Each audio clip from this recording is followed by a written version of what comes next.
ये जो प्लास्टिक है ये रोड से ही आई है। यहाँ आपको दिख रहा होगा हाईवे है, तो हाईवे के साथ साथ आने वाले लोग जो हैं वो कचरा फेंक रहे हैं, यानी कि जंगल उनके लिए बेकार की जगह है।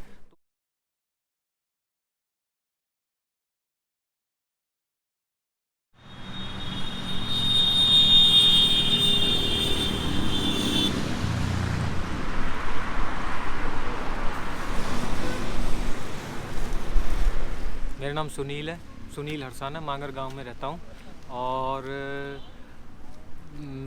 फॉरेस्ट और वाइल्ड लाइफ प्रोटेक्शन के लिए काम करता हूँ अरावली एरिया में।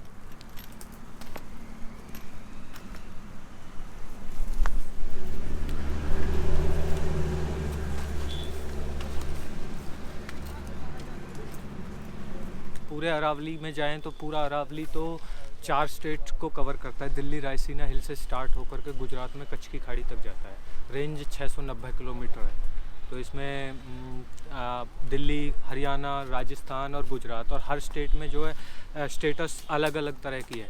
राजस्थान में कुछ एरिया प्रोटेक्ट है, कुछ माइनिंग भी चल रही है वहाँ पे। गुजरात का मुझे ज़्यादा आइडिया नहीं है। दिल्ली में पुराने टाइम में बहुत सारी माइनिंग हुई थी, बहुत सारा एरिया जो है वो अर्बनाइज हो चुका है अरावली इसके ऊपर जो है, और कुछ एरिया उन्होंने बचा हुआ है, तो अभी उन्होंने बचा लिया है शायद रिज वाला एरिया या असौला वाइल्ड लाइफ सेंचुरी की हम बात करें।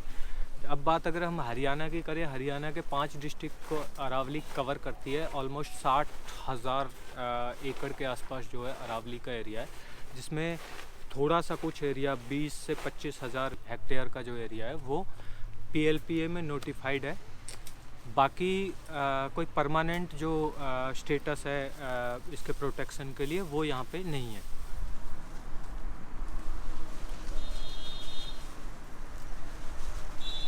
अगर हम NCR एरिया की बात करें तो NCR का लाइफलाइन कुछ है तो वो अरावली है, क्योंकि आप देखो तो दिल्ली का थोड़ा सा पोर्शन और थोड़ा सा फरीदाबाद वाला पोर्शन ही है जो कि मतलब यमुना से पानी ले सकता है। बाकी एरिया जो है वो ग्राउंड वाटर पे डिपेंड करता है। खासकर गुड़गांवा जैसी जो सिटीज़ है वो ओवर डेवलप हो चुकी है मेरे हिसाब से, क्रैश होने की सिचुएशन में। ओवर जो डेवलपमेंट को अगर देखें, जैसे दिल्ली की हम बात करें या गुड़गांव की बात करें, हम इतना कॉन्क्रीटाइज कर चुके हैं कि अब जो मेन जो खासकर ड्रेन या वाटर बॉडीज़ या फिर ग्राउंड वाटर रिचार्ज वाले जो एरियाज़ हैं वो सारा हम एक तरह से तबाह कर चुके हैं। लाइफ किसी भी एरिया के चलाने के लिए या उसमें सरवाइव करने के लिए जो मेन लाइफ लाइन होती है या तो ग्राउंड वो पानी होता है या फिर हवा होती है। अगर हम इन एरियाज़ की बात करें तो ग्राउंड वाटर की सिचुएशन बहुत क्रिटिकल है। ऐसे में सिर्फ अरावली का एरिया है जो अरावली, क्योंकि फोल्ड माउंटेन है और पुरानी पहाड़ी है, तो इसमें क्रैक्स है नेचुरल, तो सारा जो भी रेन होती है, जो बारिश होती है, वो सारा ग्राउंड वाटर में चला जाता है।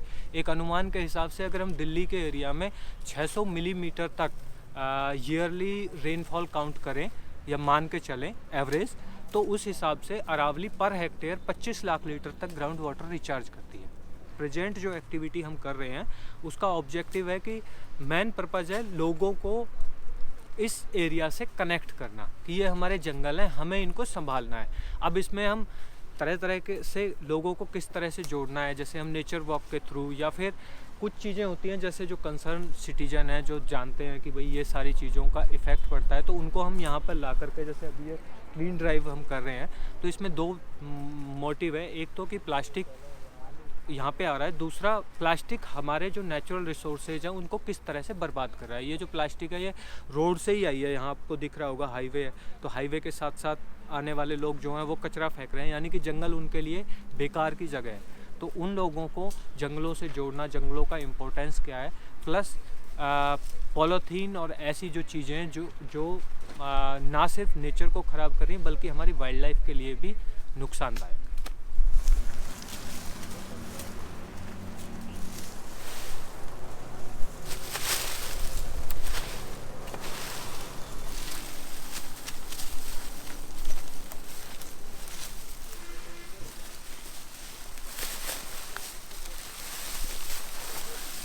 मेरा नाम डॉक्टर अपर्णा है। मैं मैक्स में ऑफ्थेल्मोलॉजिस्ट हूँ। हम वैसे ट्रैक्स पे जाते थे तो वी यूज्ड टू रियलाइज़ कि कितना कूड़ा पड़ा होता है। लोग ट्रैक पे आते हैं और बॉटल्स, रैपर्स सब कुछ वहीं छोड़ के चले जाते हैं। हम तो अपना वापस लेकर आते थे, बट हम ढूंढ रहे थे कोई ऐसा ऑर्गेनाइजेशन जिसके साथ हम क्लीनिंग के लिए वॉलंटियर कर सकें।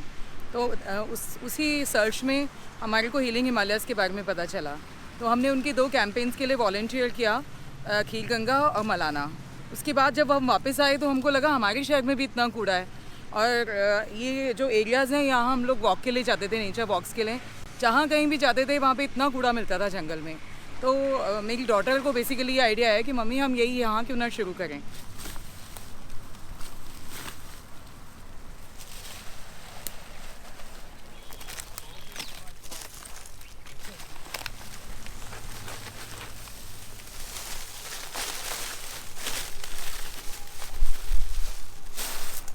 और ये देखो आप 2 हफ्ते पहले हम लोग ये क्लीन करके गए हैं। ये इतना फिल्दी था एरिया, इतना फिल्दी था कि यहाँ पर आने का मन नहीं करता था।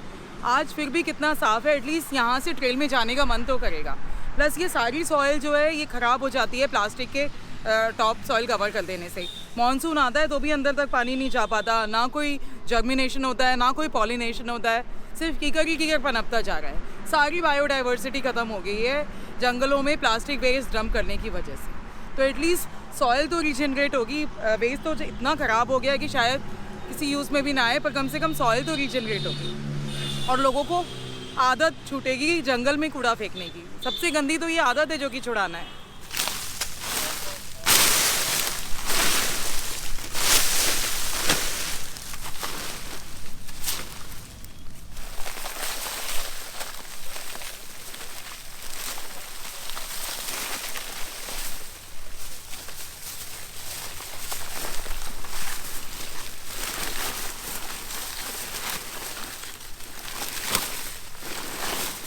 मेरा नाम वैशाली राणा है और मैं यहीं पे गुड़गांव फरीदाबाद रोड में आगे रहती हूँ। ये अरावली से लगते हुए एरिया पे मेरा घर है। एंड पिछले 6-7 सालों से अरावलीज़ के कॉन्जर्वेशन को लेके काम कर रही हूँ, चाहे वो ट्री फेलिंग को लेके है या वाटर बॉडीज़ पे इंक्रोचमेंट है या फिर प्लास्टिक मेनेज जो है। आप आज की डेट में अगर शहर को छोड़ दीजिए, आप अगर जंगल के अंदर भी जाएंगे तो इतना प्लास्टिक का कचरा भरा हुआ है। और गुड़गांव शहर का अपने वेस्ट के डिस्पोजल को लेके इतने बुरे तरीके हैं कि आप हर किस्म का इंडस्ट्रियल वेस्ट और म्यूनिसिपल वेस्ट जंगल के अंदर फेंका हुआ देखेंगे। नॉट ओनली सिर्फ वो भी नहीं, कंस्ट्रक्शन वेस्ट डेब्री जो मलबा रहता है वो भी फेंका हुआ है। तो ये इनिशिएटिव है हीलिंग हिमालयाज़ के साथ मिलके हीलिंग अरावलीज़ का, जिसको डॉक्टर अपर्णा लीड कर रही हैं, और ट्रायोटैप टेक्नोलॉजीज़ का, जहाँ हम जंगल के अंदर से सारी किस्म की प्लास्टिक और दूसरे अलग किस्म के वेस्ट उठा के बाहर लाते हैं। और ट्रायोटैप टेक्नोलॉजीज़ है जो इस प्लास्टिक को ले जाके वापस इसे रिसाइकिल करने की कोशिश करती है, वैल्यू चेन में वापस लाने की कोशिश करती हैं। पर कई बार जो प्लास्टिक रिट्रीव करते हैं हम जंगल से, उसकी क्वालिटी इतनी बुरी होती है कि मतलब आप उसको वापस रिसाइकलिंग के लिए भी आगे नहीं भेज सकते और वो फाइनली शायद जलने के लिए जाता है। नहीं तो बहुत सारे तरीके हैं जहाँ अगर ये प्लास्टिक अच्छी कंडीशन में अगर आप इसको रिट्रीव कर लें तो ये इससे बहुत सारी चीज़ें बन सकती हैं। जैसे लो वाली प्लास्टिक से आजकल रोड्स बन रही हैं, पेवर टाइल्स बन रही हैं, पर सही टाइम पे प्लास्टिक को सही तरीके से डिस्पोजल हो तभी हो सकता है ये।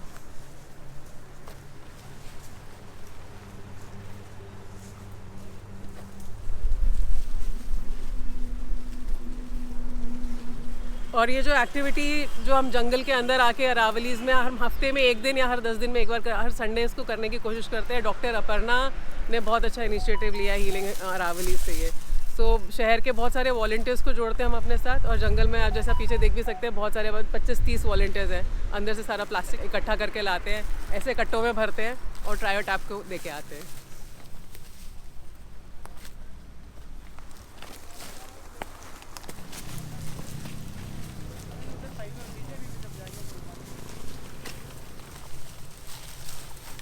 शहरों में फैसिलिटी है प्लास्टिक को प्रोसेस करने की, जंगलों में और पहाड़ों में नहीं है। प्लीज़ अपना कचरा वापस अपने शहर में लाइए, उसको सेग्रीगेशन फैसिलिटी में भेजिए, उसको म्यूनिसिपैलिटी वेस्ट लैंड में भेजिए, कहीं they know how to do it. But please जंगलों को और पहाड़ों को मत बर्बाद कीजिए। एक तो यूज़ ही कम कीजिए। पानी जो नहरों का पानी आता है या जो आप घर का लेके जाएंगे वो प्लास्टिक बॉटल वाटर से बहुत बेटर है, बहुत हेल्दी भी है। और कम से कम अगर ले भी रहे हैं तो वहाँ फेंक कर मत आइए। मैगी, चिप्स, मिनरल वाटर की बॉटल्स, यही सबसे ज़्यादा गंद फैलाती हैं, और बियर बॉटल्स। और अगर ग्लास बॉटल्स लेके भी जा रहे हैं तो प्लीज़ उन्हें जंगल में तोड़िए मत, जानवर उन पे चल के एकदम लहूलुहान हो जाते हैं। ये सब कचरा वापस लाके प्रॉपरली रिसाइकिल हो सकता है, पर जंगल में जाके ये बहुत बर्बादी मचाता है।